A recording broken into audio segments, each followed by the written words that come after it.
রান্নাবাটি রান্নাঘরে সকলকে স্বাগত। রেসিপি করে ফেলবো। ভাপা চিংড়ি করবো আজকে খুব সহজে। ওটা মাস্টার শেফের হাতের রান্না, দেখতে লাগে বেশ। সবগুলো টুকটুক করে তাড়াতাড়ি ছাড়িয়ে মুখে দিয়েছে চিংড়ি মাছ ছাড়াতে। আমি কি পারি?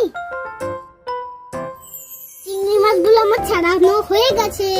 সর্ষে পোস্ত বাদাম আমি এবার বেটে নেব। আমি কি পারি বাটতে বড়দের মতো? আমি আজকে নিজের বাটে নিজেই খাবো। দেখো আমি কিভাবে রান্না করি। এই বাটাটা আমি চিংড়ি মাছের মধ্যে দিয়ে দেবো।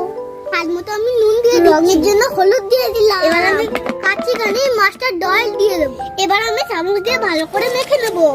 আমার মাখামাখি পর্ব শেষ।